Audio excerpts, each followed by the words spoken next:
My name is Frank Kerwin. I was born in Brooklyn, New York. Yeah, that's what I say. What you see in the movies, it's not real. What I did growing up in Brooklyn is real.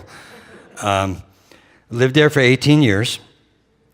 Been through some tumultuous times there, of course.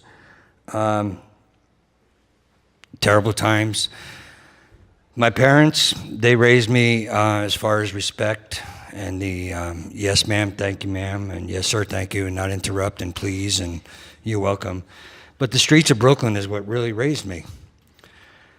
Like I said, when you see it in the movies, these kids live and they become famous stars and stuff like that. It's not true. I watched a lot of my friends go down the tubes, overdose on drugs. And during my day growing up in the 70s, yeah, I used drugs. I smoked pot, I drank. And then finally, around time I was turning 18, I said, okay, I got to find my way out of New York. I mean, there's just no way I can do this. If I'm going to survive even longer. I mean, I was watching friends go to prison, watching friends die, or winding up in a mental institution, whatever. So I decided, okay, I got to do something. So when I turned 18, I decided to join the National Guard, and I became field artillery. Now, I dropped out of high school in 10th grade because of math, and I was fire direction control in field artillery, which included math. Something was wrong. So I said, okay, I can't do this. So about a year into the National Guard, my dad passed away. He was 54 years old at the time. He passed away from cardiac, bad heart and cancer and all this other stuff. So then I said, okay, this is it. I don't know what I want to do. It took the paramedics 2 hours to get to my house. I watched my dad die. And that's when I decided, okay, I'm out of here. I'm going to go regular Army, and I wanted to be a medic because I wanted to save lives. So I joined the Army at the age of 18, became a medic, did my deal, got certified as National Registry EMT paramedic and firefighter and registered nurse and trauma nurse and so on and so forth. And things were okay until, of course, Gulf War started. Now, mind you that I missed Nam by 4 months. Not that I missed anything, but I missed Nam by 4 months. But I also had 3 brothers who went to Nam, and only 2 came home. My older brother's name is on the wall down in D.C. So once again, I decided, okay, I got to do what I want to do. So I decided to join the Army, become a medic. So I wanted to save lives because I watched my brother die on the news. I watched my dad die in front of me. So I got to do something. And I did my travels. I went all over the world, basically. You name the place, I've probably been there. A lot of people say BFE. There is such a place. I've been there. I've seen the pyramids and the Sphinx. Got a chance to travel all over Europe, Germany, Italy, you name it, England, Greece. I was having a good time in the Army. Got married, met my wife in Germany. We were married. We were married for 25 years, got divorced because, and that'll come up here in a few minutes. I don't mean to jump ahead, and I apologize for that. So time goes on, and all of a sudden the Gulf War starts. And I say, well, I guess I'm going to war. I guess I'm in the Army this whole time in peacetime. Haven't gone anywhere. So I figured, okay, now it's my turn to really show what I got, I guess. So they sent me to Desert Storm. I was a flight medic for 17 years. And I did pretty good. I mean, I had some losses, I had some saves, et cetera, et cetera. Desert Storm was completely different. What people seen on the news about soldiers dying and Iraqis doing this and that and everything, it wasn't everything. The main problem over there was, well, basically my story is about 33 missions as a flight medic over there, 33 life-saving missions, and I only had 1 save out of the whole time. lost a lot of friends lost a couple of friends over there. And this is really dumb because it basically should have been my turn when it happened. Met a friend over there. He was a medic in Vietnam. And he wasn't supposed to be in the Gulf, but my unit took him in for extra people to have on hand, medics. He wasn't even a flight medic. He was a regular ground medic or worked in a hospital. We were talking one day and he said, "Frank, I don't think I'm going to make it." I said, "What do you mean?" He says, "I'm not going to make it home." I said, "No, that's wrong. Everybody's going home. We're all going home. No one's left behind." And that day, he asked me, he says, "Hey, I'd like to take your flight tonight. I want to take your shift and we'll switch shifts." And I said, "Why do you want to do that?" He says, "I just want to do that." He got on the bird that night for a mission. They flew out. And then we were coming into the helipad, because of weather and sand and smoke and you name it, the helicopter crashed into the landing pad. My friend, who I just met, and we became really good friends that one day that we were just talking, he died. He was thrown out of the helicopter and died instantly. That should have been my time. That was my turn. I guess I cheated life. I don't know. I took it I took it for granted. All right, I'm good. But it hurt me, and it hurt me for a long time, and I still think about it nowadays. And then we had I don't know if anybody remembers the Gulf War. I'm sure you do, hearing about the bombings and everything. Well, there was a bombing in Kuwait City where a lot of military was stationed, including my sister unit. And I was one of the first medics out on the scene. And two of my friends were already in body bags when I got there. Two good friends. I was, wow, what's going on here? I was in country for 2 days and got my first mission. Well, less than a week, and I got my first mission. It was a 6-year-old boy who stepped on a landmine. Now, mentioning about landmines, they were disguised. Everybody knows them today as IEDs. All right? But they never really talked about IEDs in the news, not back in the Gulf War. That wasn't important. They talked about the Iraqis doing this and the Kuwaitis doing that and the Americans doing this. But they didn't talk about children. And that's the case. Out of those 33 missions that I had, I want to tell you about 95% with children. 95%. My first mission over there, with not even a week in country, was a 6-year-old boy who stepped on a landmine. I was the first medic on the scene, and when I got there, and try not to make this too gory, but he was hamburgering me from his waist down. I got on the scene, I did what I did, I did what I knew what I was trained in and everything. We got him on the bird. No sooner did the wheels leave the ground, he was gone. I cried, and I argued myself and said, why? But I dealt with it. As missions went on, every medevac flight I took, I didn't save once. I wanted to be God. I started fighting myself. I wanted to be God. I wanted to be in charge, and I couldn't. So we're going on through the war, mission after mission, and we get through Operation Desert Shield, Operation Desert Storm, and I'm still in country. My whole unit leaves, but we leave two birds back, and we're involved with Operation Provide Comfort. The war's over. Great. So I'm just involved with bringing medical supplies and food and water to the camps where all the Kuwaitis and Iraqis and everybody were at. Sitting around one day, waiting, I was on what they call First Up, which is the first medic to go out on a mission. We got a call. This is where it gets a little hard for me, so please try to bear with me. I got a call. It was some kid, from what I heard, who kicked a landmine. Now, IEDs back then were disguised as balls, dolls, sodas, whatever, candy, anything that these people wanted to use. They disguised them as IEDs. So anyway, we got to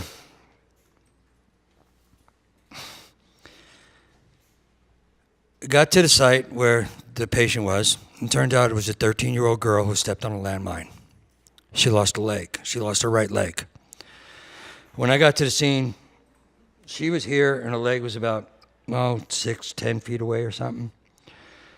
So once again, within my realm of training and experience, et cetera, I did what I could. Got her on the bird, took her into the hospital, the field hospital in the middle of the Kuwaiti desert, and they did the surgery, and she was there for about 2 or 3 weeks, I think. Every moment of free time that I had when I wasn't flying, I was in her hospital room, sitting next to her in the bed, sitting on a chair next to the bed, and I held a hand. She didn't understand English, but I held a hand. Her mom and dad were there at times, and they would pray over the Quran, and I would pray with them. I'm Catholic from Brooklyn, but I prayed with them. 2 or 3 weeks passed, and we're getting ready to transfer her to a civilian hospital in Saudi Arabia. And of course, since I was the first one there and I stayed with her, I got to fly her to Saudi Arabia. So we're flying about a 30-minute flight, and she wakes up in the helicopter. She starts crying. So I took off my helmet, and I calmed her down. She was okay. She was just nervous, I guess. We got into civilian hospital in Saudi Arabia, and we were carrying off the helicopter, and she stopped me. She pulled on my flight suit. She said, "Put me down, put me down." I said, "What's the matter?" She took off these 2 gold bracelets, and I have them here. She took these 2 gold bracelets off her wrist, and she gave them to me. And I said, "No, I can't take those." Her mom and dad were with us on the flight, and her dad turned around and said, "No, please take them. It's Allah's will that my daughter is alive because of you." And I felt good. So the war is over. I go back to Germany, where I was stationed at the time. And I walked up to my commander. I said, "I can't fly anymore. I don't want to fly anymore." He goes, "Why not?" I said, I can't do it. So he said, "Well, you need to go to the flight surgeon." And I went to the flight surgeon, and I explained to him why I couldn't fly. So they took me off flight status. And then I had the opportunity to get out of the Army after 17 years. Take money and take a lump sum of money and give it all up. I was done, so I did it. I had enough. And I had all this medical experience behind me, and I tried it in the civilian world for a couple years afterwards, and I just couldn't do it. I'd watch ambulances running down the street and see, gee, I'd like to be there. But then again, I'd think to myself, really? Do you think you could? So like I said, once again, I fought with this for a lot of years. I didn't know. I didn't know what was going on in my head. I was doing what I thought was normal. I did my share of partying, I did my share of drinking, et cetera, et cetera. But after 25 years of marriage, I get divorced. I'm thinking, all right, I have nothing to do with this. It's not me. I was wrong. I didn't know that then. So I meet somebody else, and we were together for about 8 years. And around 2007, once again, not knowing what's wrong with me, and I'm drinking, and so and so and so, and then I decided, okay, I'm going to start taking pills. Maybe that'll make me better. Drinking, I wake up with a hangover. I got used to those. But I decided, well, I just didn't want to be around anymore. I had it. I didn't know this. Nobody around me noticed it except for this one woman that I was with. She was my fiance, and I loved her. I loved her a lot. But I got to the point, like I said, with the pills. I got to the point where I was stealing pills. I was stealing her pills.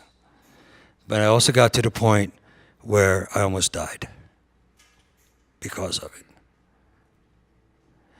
it. Her name is Amy. She saved my life. She's the one who noticed, hey, something's wrong with you. We got to get you help. I denied it.